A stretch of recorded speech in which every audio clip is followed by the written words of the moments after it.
Okay, hello and welcome along to another episode of In Conservation with. Just for those who are new to the whole idea of In Conservation with, it's a series of Zoom interviews in which I speak to people who are movers and shakers around the world involved in conservation. Now, they could be writers, they could be conservationists, there could even be people who are not involved in any of that, but have written something or said something that's really interesting and actually affects the world of conservation. So that's the whole idea. It was born out of the lockdown, out of the pandemic. I was sitting in my apartment in Spain and I didn't realize that I was going to be stuck in my room, in my apartment for 3 months. But during that time, I thought to myself, I want to talk to people. So that's where it was born. I wanted to talk to people and ask them the questions that I never heard people asking them before. And also talk to people who I never really seen on this kind of format, talking about their work or talking about their opinions. So that is how In Conservation with was born. And you can find over 200 In Conservation interviews on my YouTube channel, which is called The Urban Birder. Just go to my YouTube channel and you can find a whole host of conversations, including one with the gentleman I'm talking with today, Paschalis Dougalis. I've actually interviewed you 5 years ago, would you Oh, believe? And you look just the same, by the way, Paschalis. I don't think so, but thank you. How are you and where are you, by the way?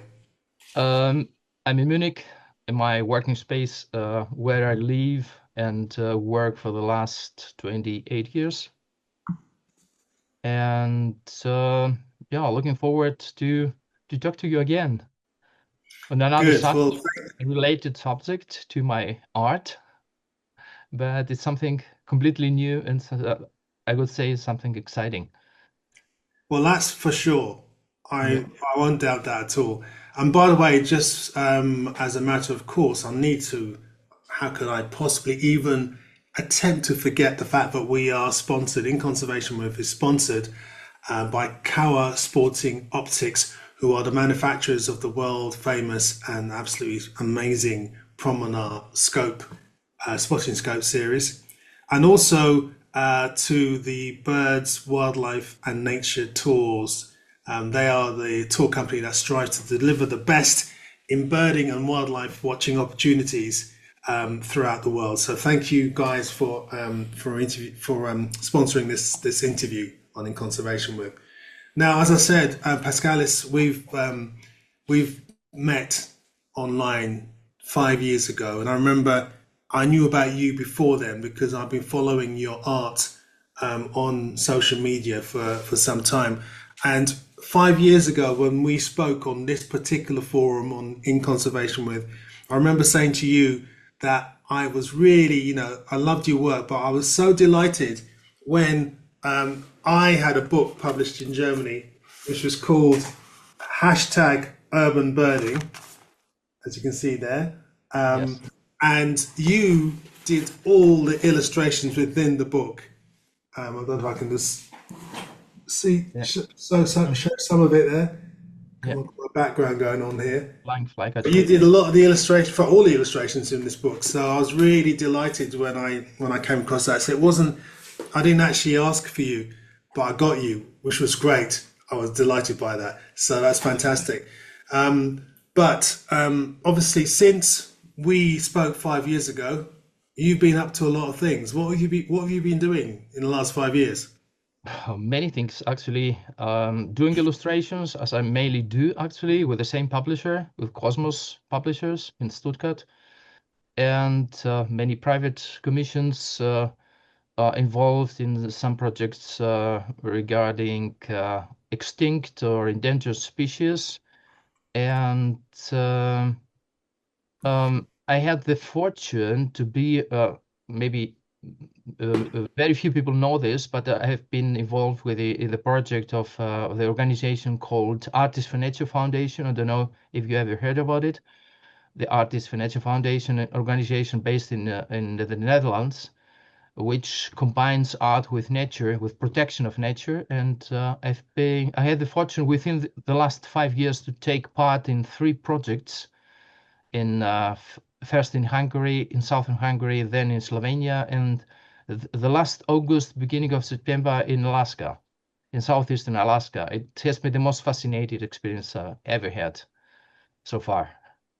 Sounds amazing. I mean, I'd love to go to Alaska actually. Oh, Just I to see recommend it the in any case. yeah, just to see the the seabirds and what have you. I just hope that the current regime in the US doesn't destroy it by drilling and pollution. Well, I just hope hopefully not. that habitat remains the way it is and even better, hopefully, in the future. Yeah. Um, for those who don't know about Pascalis, let me quickly give you a rundown. Firstly, we're here to talk about his book, his great book. My German is not great. Hmm. Can you run us through the title? Should I read it in German or in translate it in English? Well, both actually. Both, okay. The title in German is Mit den Augen eines Vogelzeichners, and the undertitle is Die Kunst der Beobachtung. That means with the eyes or through the eyes of the Vogel bird artist. The the main title. The subtitle is The Art of Observation. Nice. You were born in Greece, Hmm. which I didn't realize when I first met you. I thought you were, through and through German, but you're obviously from Greece. Hmm. Do you get back to Greece often? Every year, at least once a year. Yeah, my whole family still lives there. Siblings and my mother's still there. Yeah, old Fantastic. friends. Fantastic. Yeah. And you first showed an artistic ability for the first time when you were 4, and you were sketching a rooster. Was that a rooster that was? Did you have a farm or something, or was this something you just noticed when you were just out? Actually not. I lived close to my grandparents who used to keep domestic animals and birds, but this particular rooster was a plastic toy I used to play with. And I just put it there and sketched it. And my mother recognized instantly that the proportions were correctly drawn and recognized that there's something, there's ability there. And they promote my wish to become an artist by giving me anytime I wish to pencils and paper. There were everywhere papers and plenty of papers and pencils around, and I'm grateful to them for this. So they really encouraged you, which is good. Yeah, Um, that's uh, and in your early years, you did a lot of studies on mhm. domestic animals, but also on human portraits. Did you enjoy doing painting and drawing humans? Yeah. I'm doing this still occasionally, but there's a period of time and I can look behind, but I'm doing this only in very special occasions. I'm not doing this on a regular basis, but I'm able to do this anytime I wish to. It belongs to my daily training too, by sketching people. I used to sketch my grandpa has been my most ideal model I've ever had, and I did portraits of his more than 5 6 times, and anytime sat there and the best sitter I've ever had. And That's good. this helped me also to identify the very special features of each individual. And this is the way I'm looking at birds and mammals too. I try to capture this special features which recognize, identify a specific individual. Yeah, so basically everyone's got their own kind of distinct and Mhm. original features that you can then really emphasize in your art. So it's good Yeah. to know that you can fall back on that if you know if you had to. But I'm doubting that will ever happen because in 1992 you had a Mhm. massive turning point in your life when you discovered something that many of us watching this have also Mhm. discovered, but in different ways. But you discovered birds, I guess, through an English bird guide, didn't you? Mhm. Yeah, that's true. I just finished my studies in the second largest city in Greece, in Thessaloniki, and just finished my service in the army. In Greece is uh, mandatory to do this, and went to the city to buy colors, if I'm not wrong, and discovered my first um, bookstore selling solely several kind of books only in the foreign languages. And one of these books has been the certain guide. I don't remember which has been the guide, but I can recall that the main illustrator was Norman Arlott. You may know Oh him. yes, yeah. I think I have that book actually. Yeah. Maybe, yeah.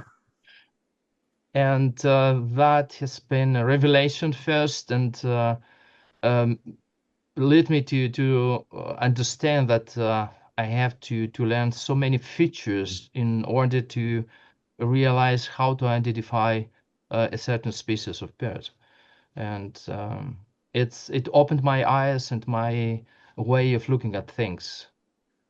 And this has been just a starting point, I would say. Okay. So in 1997, you moved to Munich in Germany, and then Mhm. basically the rest is history. I Yeah. think it might be good at this point for us Mhm. to actually look at some of your work because again, some people watching this particular broadcast may not know of your work, so it'd be good to actually have a look. And Mhm. if you are watching this in the future, by the way, folks, on Mhm. YouTube, don't forget to like and subscribe. I haven't got all the fancy bells and whistles, so you have to do it, you know, you have to make a physical effort to do it. But please do and tell all your friends about in conservation with. So, Pascalis, if you can share your screen with us and take us through your work, because you know So, we're going a to be species may talking be about this moved great around book. from one genus to another, and Mhm. you may change the first part of it, but you can't change Just hearing the voices in the species background. name of the raven from Corax to anything else. Unless you take it to this group. Right. So, are you with me? Yes, I do. I have to can see the data right now. Just a second. The data is over. Okay. And This whilst you're it whilst visible you're now? pardon? Is it visible now? No, you have to press share again. Share. Okay. Uh, Um, just a second. Just for those watching, this worked perfectly in rehearsals, absolutely perfectly. And then, of course, on the day, there's always there's always a problem. So if you go back to what that's it, click that. That's it. Right. So let's start your presentation. Is it visible now? It is indeed. We're all good. Okay. We're all Great, great, great. I have to say first that this I'm used to illustrate books for the last 30 years now, but this has been and still it is my first ever very own book where I delivered both illustrations and texts, and this particular um, which is very special to this book is that contains solely field work. That means the work contained has been carried out solely in the field using a telescope or binoculars by drawing or painting this. And as I told you before, the title is Through the Eyes of a Bird Artist. I had to say for the history that the idea was from Mr. Heike Fischer. You know him, I guess. I do actually. Heiko is High Hike. If you're watching, by the way, Yeah, is a good friend of mine, and he's the guy yeah, that's got my book obviously published in Germany. Lovely yeah, fellow, and yeah, good guy. yeah. He had the idea to publish the book. Actually, the initial idea was because he knew that he's drawing. By the way, he's drawing too. Taking part in a group called Urban Sketches in Stuttgart sometimes when the time allows, and he knew that I have a lot unpublished field work somewhere in my sketchbooks, and he asked me if there would be a possibility to collect a part of this field work and create a book based on this field work. And this is what I did. I had to go through my sketchbooks to scan all the artwork and see how to divide them in similar um, in chapters with similar contain. And this has been the cover. By the way, the bird featured here is a white-throated kingfisher painted on the spot in Hula Valley in northern Israel 15 years ago. Also taking part in a ANF Artists for Nature Foundation project. This has been my first one. And up on the right, you can see a Bonelli eagle flying studies. I would start presenting the chapters of the book, showing some of the pictures and talk about the background and the story behind them. The first one is about lakes and lagoons in northern Greece. For those who don't know this, the northern Greece hosts the majority of the lakes and lagoons in the country, and rich in bird life. This particular drawing has been drawn within a very hot day from the car. I just mounted my scope on the car window, and I saw that the bird was sitting without to move, not too far away. And at the end, I found out that it was um, guarding actually his nest. His or her female was somewhere breeding the eggs, and and he was guarding the space, but stayed there for at least 40 minutes until allowed me to do a more detailed drawing. First, the bird flew away, and then I added the background on the spot. Not an easy task because of the countless attacks of mosquitoes and other insects flying through the windows. So do you actually spend time? Hmm. Just you don't take photographs. You just basically do these paintings, these drawings, just via looking through your telescope and whatever you see Exactly, at the time. exactly. Yeah. In many cases, I'm taking video footage too, but I'm using it only in the case of creating a more complicated composition back in the studio. But these pictures shown here have been drawn or painted directly on the spot, just like this female or male occupating the eggs. I found out fascinating how well camouflaged are they, without moving between shadows from the tamarisk. Tamarisk are they? I don't know the plant exactly, the name of the plant. Yeah, sounds right. I mean, do Yeah. you use oil? I mean, what do you use the most, oil or are you water? When I'm working outside, I'm using mainly fine liners, fine pen, ink pens, or watercolors. It's the most easiest medium to carry with me outdoors. This has been also painted in the car, looking through the scope, mounted also on the car window.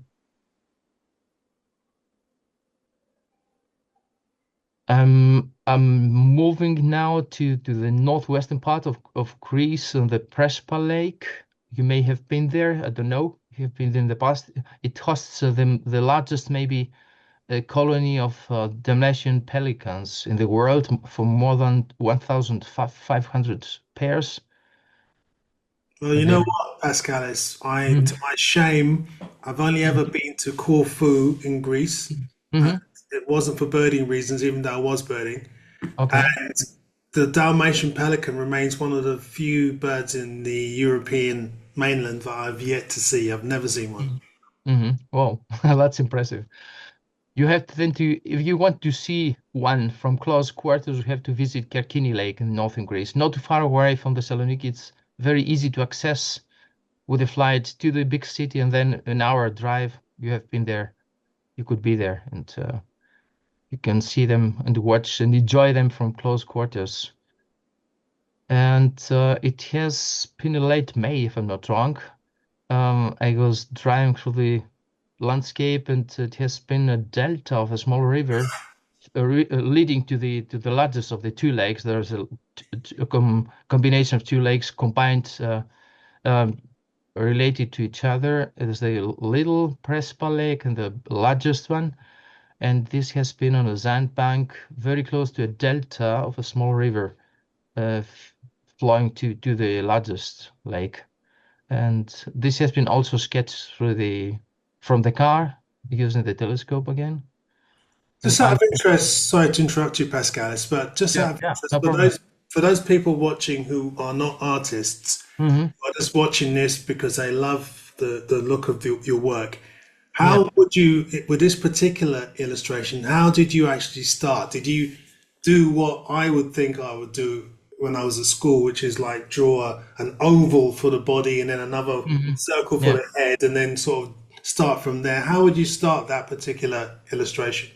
What you mentioned, it's also a very usual way to capture the proportions of a body shape. But I used to start from the eyes. It has been always the case since I was a child, and I'm still doing this, because through the eye, as soon as I sketch the eye, I'm able to estimate the distance to the beak, to the gape of the beak, and then to the head top, and it's much easier to me to estimate the distances and get correctly the proportions. By the way, this has been sketched by using sepia tone fine liners from Copic. And on the right side is a common great camera and unfinished sketch, obviously. I'm moving forward. Now I'm very close to Kirkini Lake I was talking about before. This has been the westernmost distribution area of mask strike. This has been also my first time ever seeing a mask strike very close to the lake, breeding, thanks to a guard, to the national park guard. He showed me the spot. And through the heat of the day, the female was forced to open the beak to absorb the heat. Which was I found particularly interesting was that it was actually with naked eyes absolutely invisible. But I saw that the male was feeding the female so carefully. It was landing somewhere at the top of the tree, and then very slowly changed the branches, and then landed very close to her and gave her to the insect, and then disappeared again. Very shy and very careful in his movements. It's And interesting. As an artist, then you must really understand how birds and other wildlife behave. I guess you need to sure, have that yeah. in order to actually to capture them properly. Hmm. In any case, yeah. Without such knowledge, it's impossible to capture them, to find them first, to spot them, and then to depict them properly. And the right side is Barrett warbler singing very close to the Prespa Lake. It's also a very a place in Greece, maybe the southernmost part of Europe, of their distribution in Europe, and it's very close to the borders, across the border actually, from the west to the east up to the Turkish borders. They're everywhere to be found, but we have to know where to look after them. And I have the fortune to spot one, and I was looking to it while singing. I found out that songbirds, it's very easy to capture there in a sketch only during the breeding period and while singing, because they visit again and again the same spot to sing, and very exposed posts to lead the song to defend their territory, and they repeat and they repeat the same. They're getting again and again the same posture, almost, and it was much easier to draw it. Yeah, I've not seen many. I mean, I've seen a few barred warblers. Most of the ones I've seen in that beautiful plumage have been in places like Serbia. Mm-hmm. Over in the UK, they are fairly regular but scarce Mm-hmm. migrants, and then when they come, they're normally in juvenile plumage. And this is a really great Mm-hmm. study of one. I can almost imagine sitting in the car looking at this bird, and I'd be mesmerized if I was watching this now. Yeah. Yeah. I'm moving forward now. By the way, the previous bird, what was that? A wood pigeon? Yeah, that's true. Yeah, it's a wood pigeon sleeping, falling almost asleep, very close to the barred warbler. Yeah, but no fortune. I don't know why, but it took off a few seconds later, and had no chance to finish the drawing. And the second chapter is dedicated to Hula Valley. Actually, many illustrations with many field studies carried out in the field in the project I was talking about before, carried out by Artists for Nature Foundation. It has been back in 2009, and it was the middle of March, and you see that the Mount Hermon in the north is almost half covered by snow. I was surprised to see this. I did expect a very dry conditions, and a completely different landscape. I was surprised, absolutely happily surprised to see this.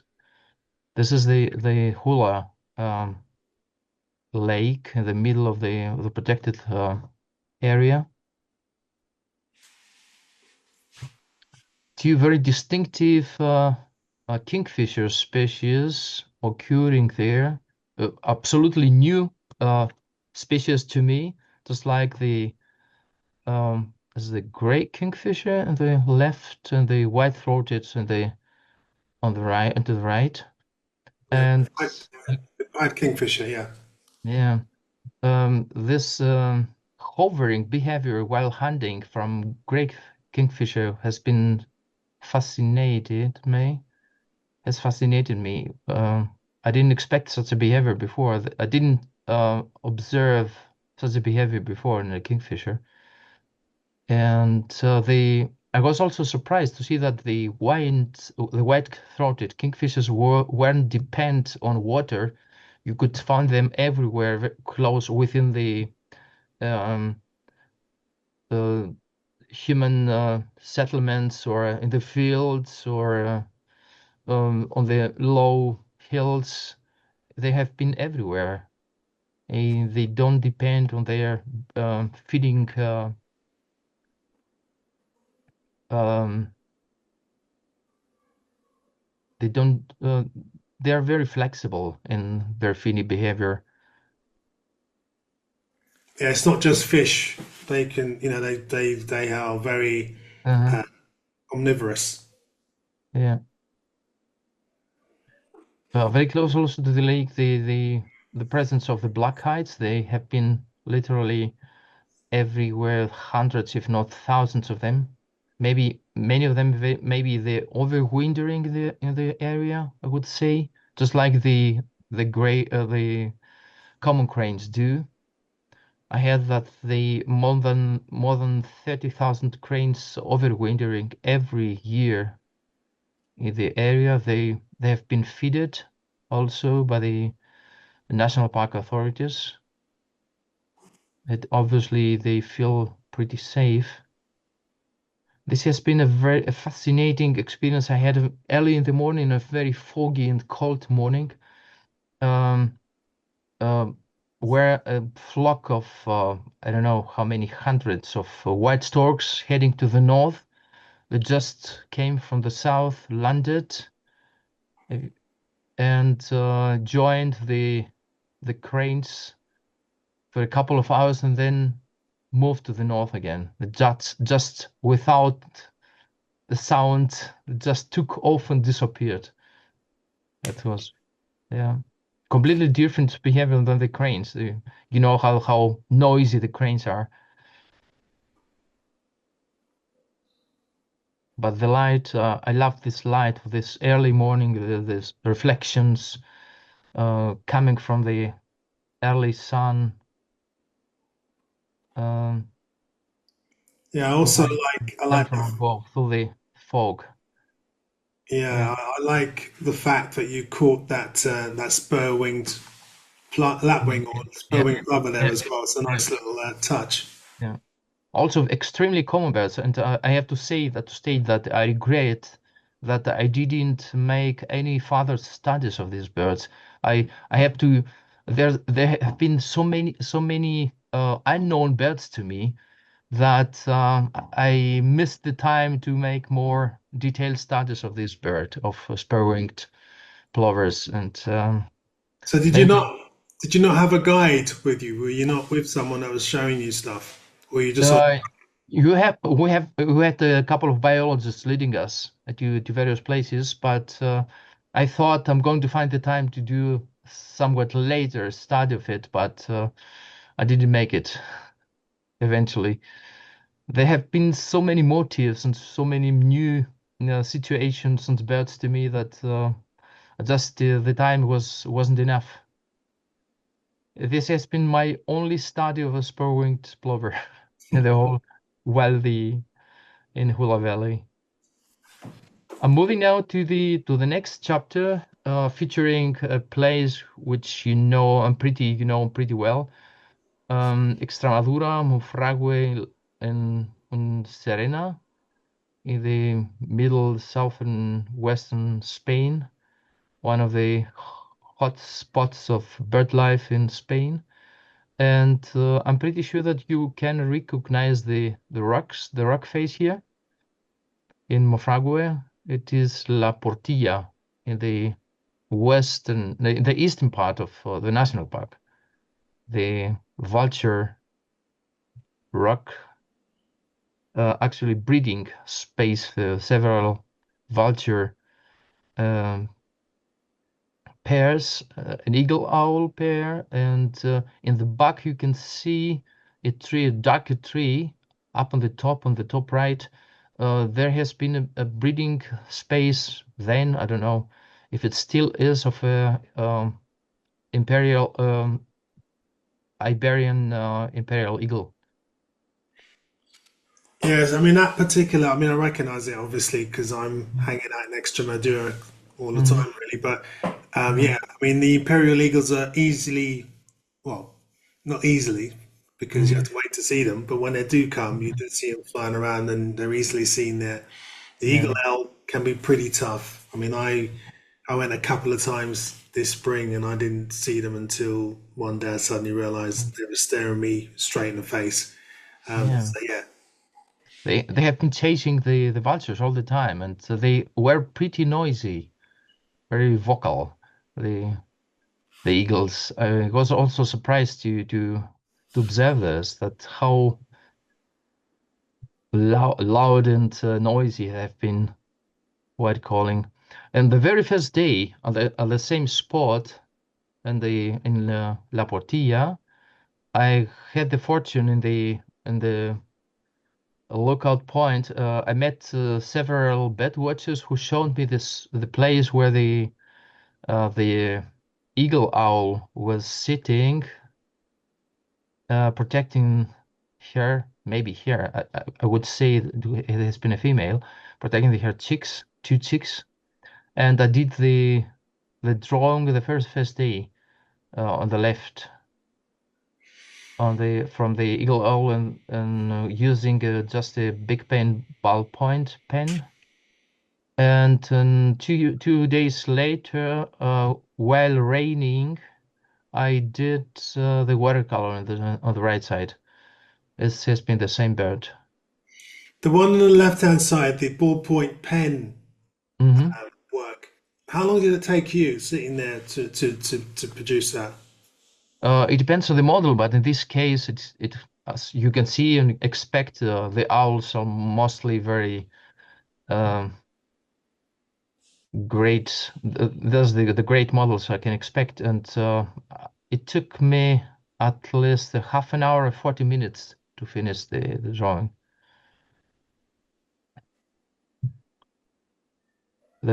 Sure that it took me more than 2 hours to finish the watercolor, but when I'm working on black and white, on just using just a medium, it's getting pretty quick.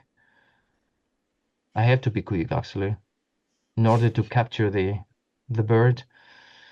Uh, in I stayed there a week in the north, and then I moved to Serena in the south, with a steppe-like landscape, and was happily surprised from the high numbers of the Montagu's harriers.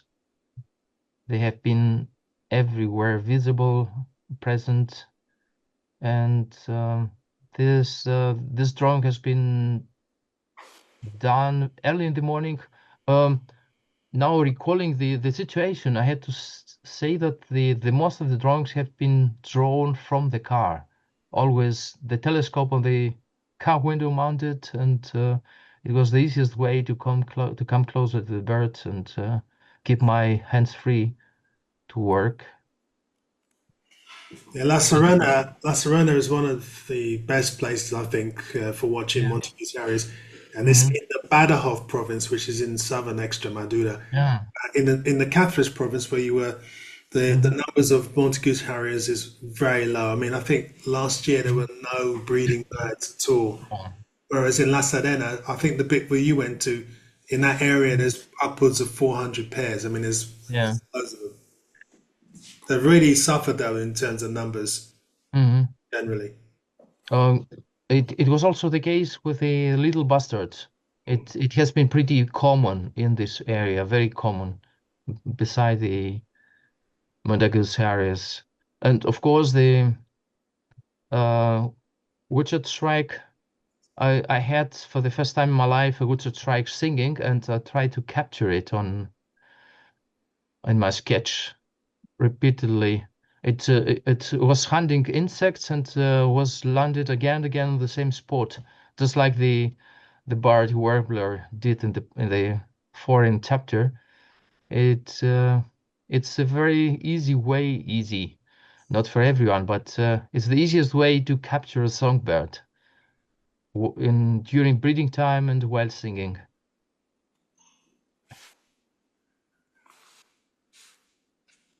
I'm already in the next chapter, which includes Hungary. Actually, two visits in Hungary.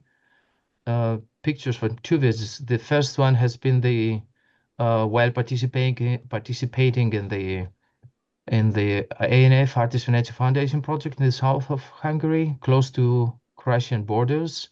And the second one, I was visiting a good friend of mine. You know him too, Szabolcs Skokai. We had you had also an interview with him.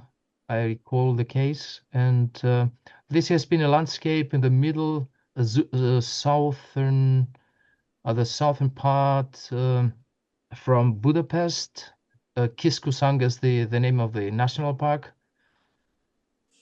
Some water channels crossing the plain landscape, and the dark spots in the middle are supposed to be water buffaloes. In the southern part of Hungary, we have been visiting a very extensively used agricultural used area, and with many ancient forests of huge oaks, and I haven't seen in my life before and heard so many cuckoos and golden orioles.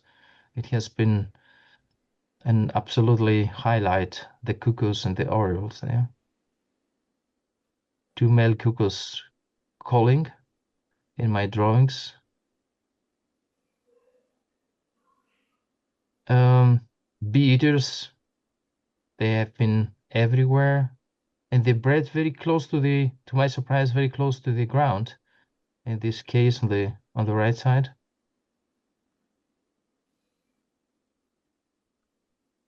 And this one has been drawn actually from memory. I was together with my friend Sables crossing the path very close to a small lake within the forest, and then we had birds screaming and calling, and so above us, three golden orioles chasing a common Eurasian sparrowhawk, and it was, of course, a glimpse sight, but I have to sketch it. I did a quick sketch on the spot, and then I finished it in the house where I've been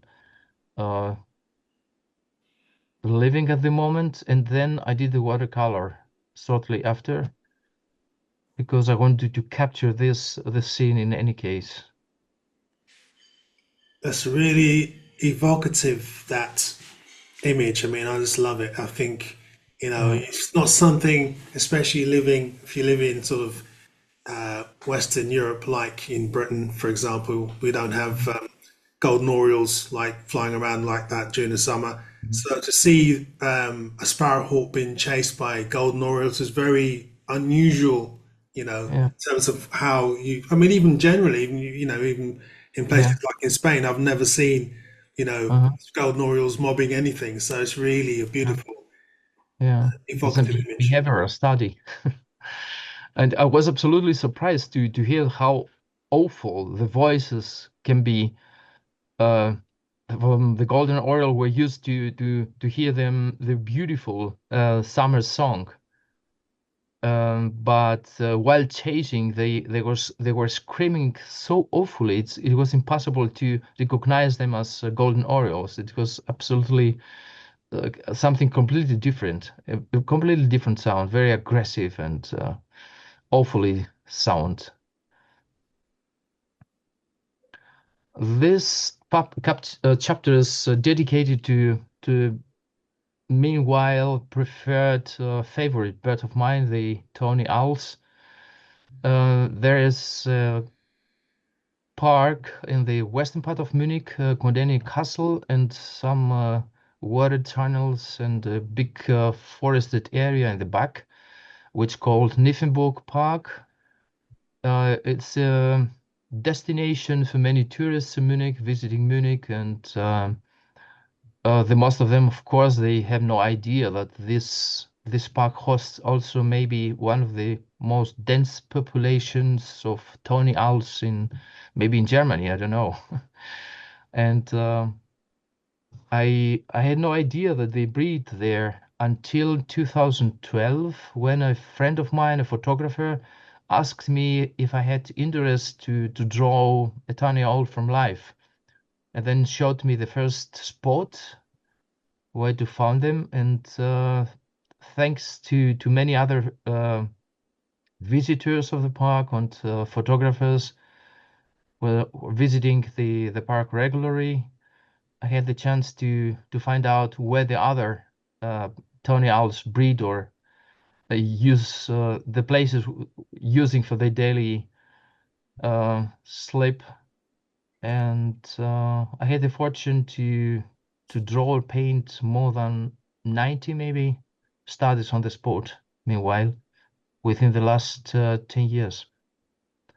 This is one of the most attractive spaces, very close to the palace, to the main palace, and close to the water tunnel, crossing the forest.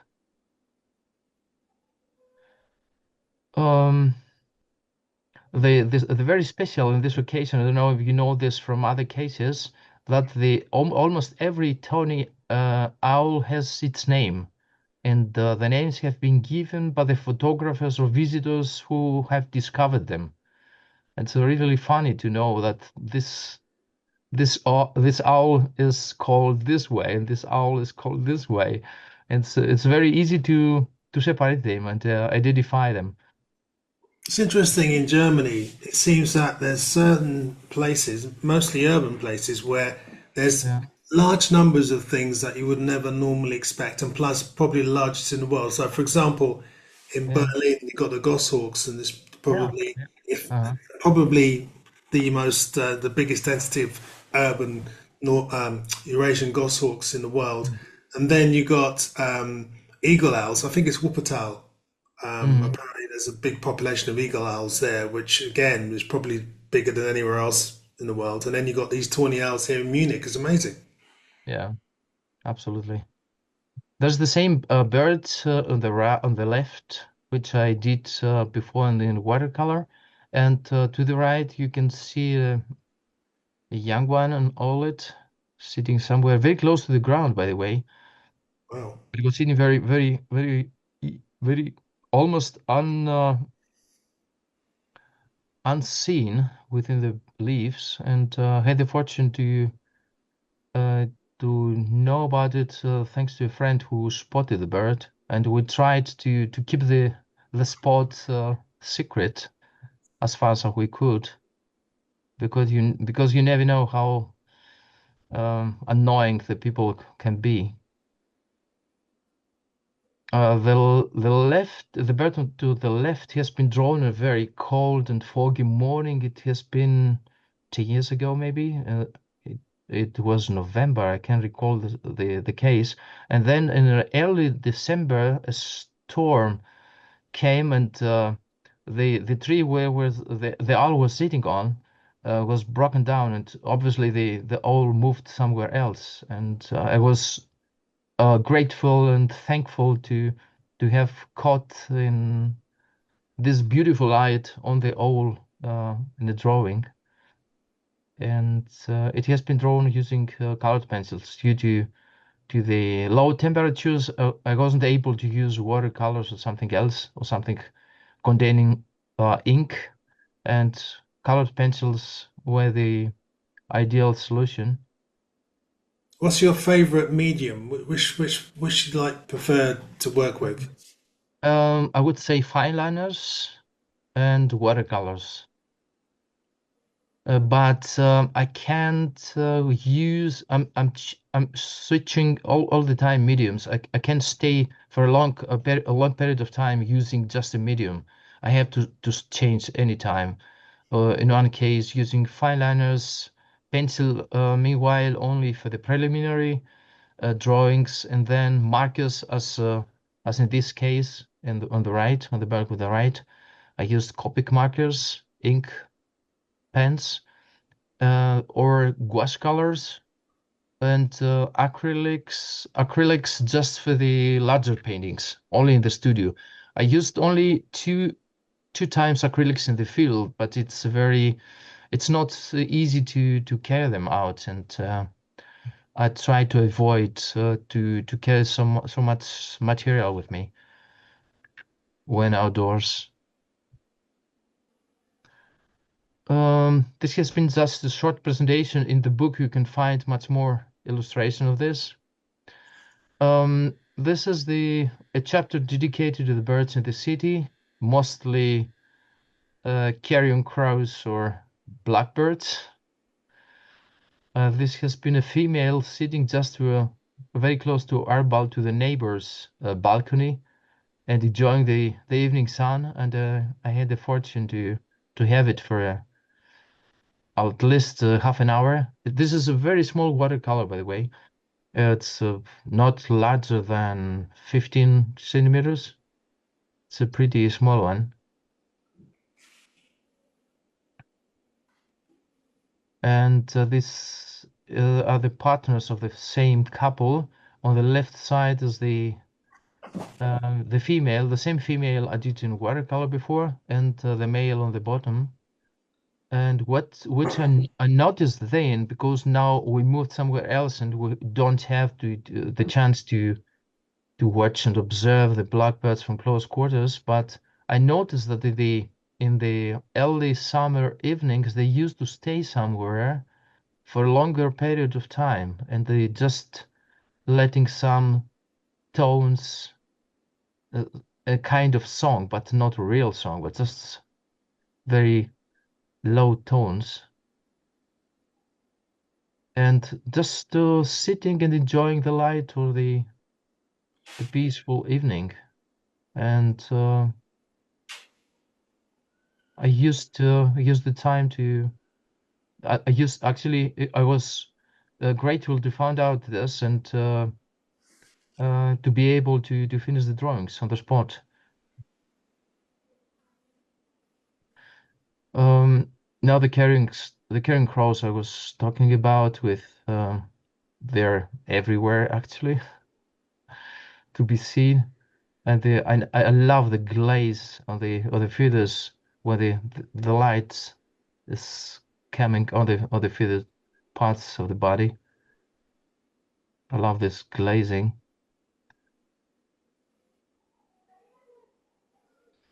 In this case it has been a very old cemetery somewhere in Eastern Germany, with very old graves from the 16th century already.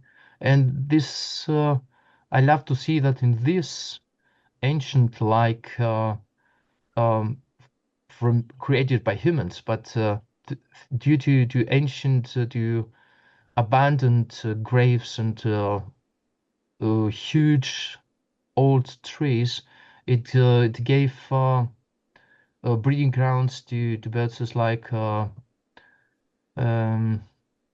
guard. Which is the name of the bird? This is a common redstart. I mean, Common redstart. you Yeah, it's the guys black call it redstart and garden common. It's redstart. the yeah, exactly. Very plenty of common redstarts, which actually in Munich it's impossible to watch them, and they were pretty uh everywhere. They're present in every edge of this old cemetery. It was very encouraging and inspiring to see them. And I don't know if you know this. I have no idea that the fieldfares do not breed in Britain. I heard about this lately, and they're both as present in Munich as breeding birds and winter visitors. At the moment, we have plenty of them. And one of these cases, they're trying to get some wild fruits from the trees, wild apples or something.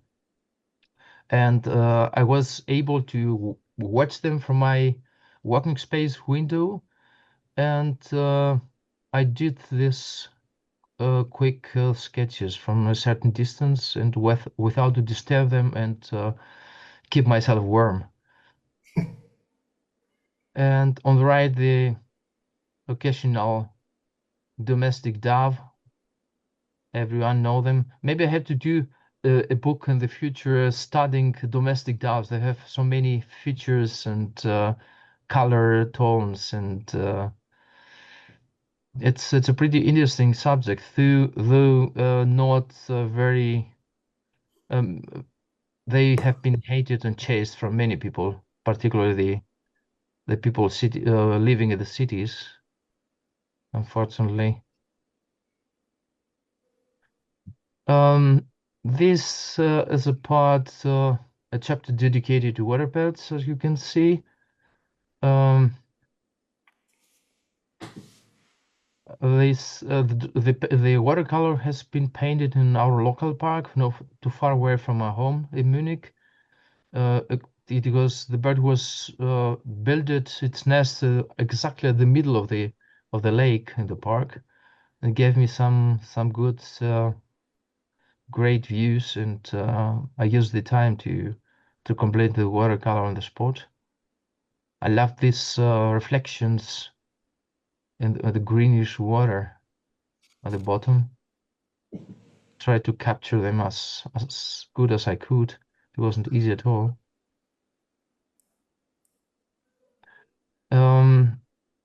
A very this very close to Munich in the northern part of the city, there has been an artificial water reserve, and meanwhile it has been a hot spot for waterbirds, particularly in the wintertime.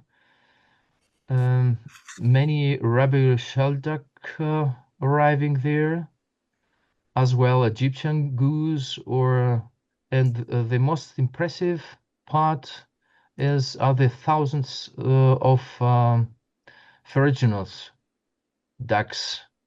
Other ferruginous? No. Ferruginous ducks, yeah. But this one is the red-headed pochard. A red-headed pochard, exactly. Red-headed pochard. The ferruginous is the reddish one, yeah, with the white eye. This is the pochard. Yeah.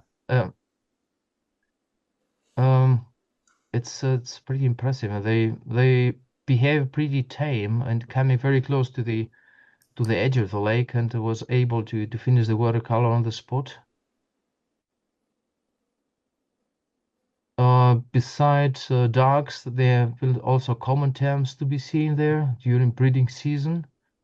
They built it also artificially a human-made platform to encourage the terns to breed, and they took it over. Becker's common snipes that can be seen only during the migrating period, mostly in the autumn, very close to the edge of the lake, but only in the certain days, and then they disappear and they're heading to the south, obviously.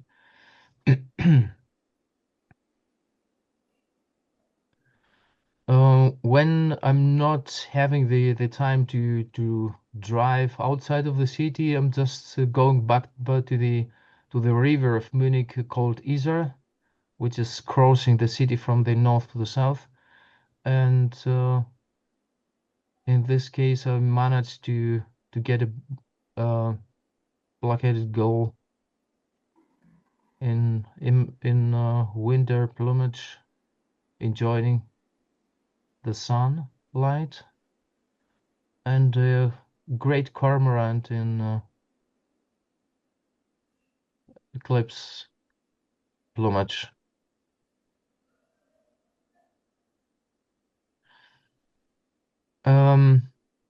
We're now almost at the end of the book. This chapter called the Eagle Island. I can't make it public which island has been. It belongs in any case to the Dodecanese Islands, in southern eastern part of Greece. I can only say that the largest island this group of islands is Rhodos, well known by many tourists, and smaller islands contain also given breeding possibilities to very interesting bird life, just like Bonelli's eagles in this case, or Audouin's gulls, or Eleonora's falcon, of course, in the late summer. I had the fortune when I visited this area for the first time. It has been 1999. Invited by the Greek ornithologists, they have been running a project trying to find out where the Audouin's gulls colonies are, and to estimate the total population. I spent there a week in an islet, drawing and painting the gulls, also Eleonora's falcons too. But on our way back to the main island, I saw for the first time my first ever Bonelli's eagle, and this this encounter has been crucial to me, and I wanted to go back and study the bird. And a couple of years later, I did it of my own, traveled there, and did start observing the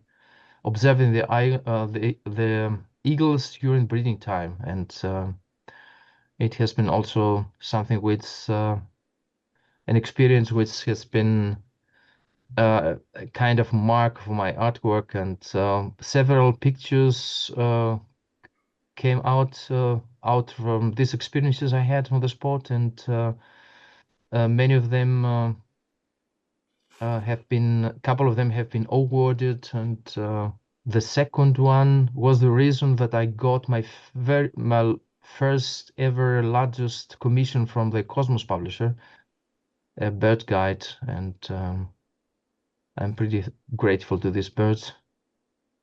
This has been the breeding location of the birds, very close to the sea on a rock face, well protected from wind and rain. You can see in the middle the dark, huge nest. I could estimate that it could be at least as high as 2 meters. And the white spots inside are the two chicks. And on the background, the sea, the never-ending sea with a female coming. And on the right side, I had the fortune to spot the female just above the sea on the on the top of the small tree, and it was just after heavy rain and storm, which was gone, and the eagle was sitting there for about 50 minutes, and it was too far away. At least I could estimate at least 400 500 meters, but I was able to capture the main features of the bird through the telescope.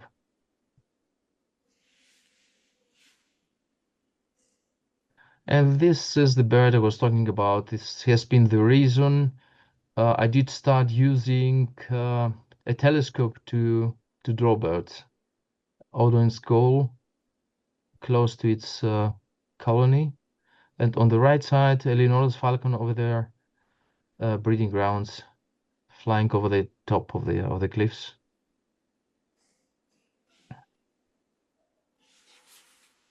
Well, very interesting. Many interesting birds also on the island, just like a little owl. I had always the impression that the owls are nocturnal birds hunting only during night, but I was surprised to see that the little owls there were pretty active also during the day. And this is how I did this drawing in an early morning. And the woodchuck shrike on the right has been drawn while walking through the fields on the island. The most interesting part was where the small groups of mostly songbirds arriving in the early spring on the island, feeding, make a stop over, and then flying heading to the north to continue the flight to the breeding grounds. Oh, and the very last chapter now is dedicated to the raptors occurring in the city or around the city, just like this common buzzard, which has been changed. Maybe someone asked himself why the one wing is staying above to this angle, creating such shadows on the other wing, but it was forced to fly away, chased by carrion crows, and they landed on the face of a tree, and it wasn't possible to lay down the other wing, obviously, due to the branches of the tree.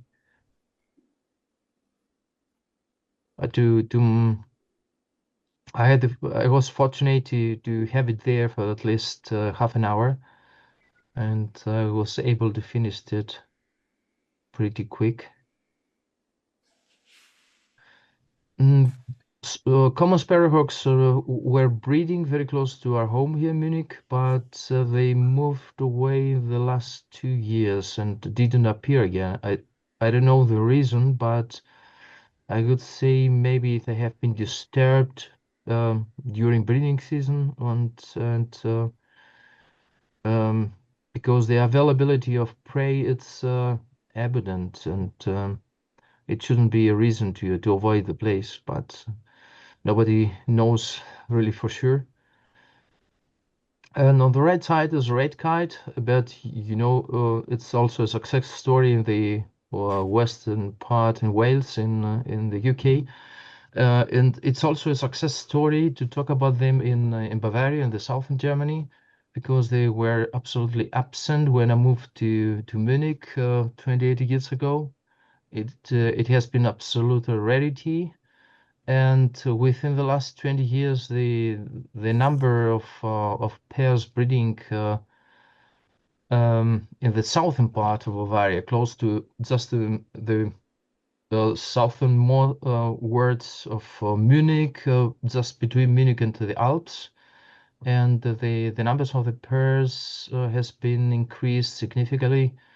And meanwhile, it's a very common bird during breeding season, which may make the landscape most beautiful, and hear the whistling voices. I did this drawing very close to its nesting grounds, using a scope, of course, from a certain distance. And this is, in this case, we have a long-eared owl drawn very close to the airport of Munich. A friend of mine told me about a roosting tree having there at least 8 birds, if I'm not wrong, within a village, and I went there at the very first day and had the fortune to capture this beautiful long-eared owl on the spot. It was pretty funny because it was very close to the main street, crossing the village, and many inhabitants were pretty surprised from the interest raised by the presence of the owls. Many photographers there, but I was for sure the only one who was drawing. Female kestrel thrown very close to the lake I was talking about before, to the artificial lake close to Munich. All also a very common sight everywhere. And this has been a small presentation of my book, and yeah, and it contains. Well, I for one, have totally enjoyed not only the art, but hearing the background stories for each and every illustration. I mean, we can talk for Yeah, hours about each. yeah. It's been absolutely fabulous, and we are running a bit low on time now. I just wanted to say I wish you all the best with this book. Thanks a lot, David. Folks, you can get this book from all good bookshops and a few rubbish ones as well. So get out there and buy this book and learn more about the wildlife, the birds that Paschalis have drawn. I guess initially people have to speak German, but hopefully it may come out as an English language and other languages, hopefully. Hopefully. Yeah. Good. Yeah. All right. Well, I wish you the best for the future, and Mhm. I'd like to thank you very much for being here and talking us through your book, Paschalis. I have to thank you. No, I mean, it's my pleasure. Thank everyone, also all the people watching this, and don't forget, please keep an eye out for In Conservation, where you can see more in terms of what's coming up on my website, which is theurbanbirderworld.com, or go to YouTube and see all the ones that have been done before. And thank you also to my sponsors, Koa, Sporting Optics, and Birds, Wildlife and Nature Tools for sponsoring. So until we all meet again, keep Thanks looking a at lot.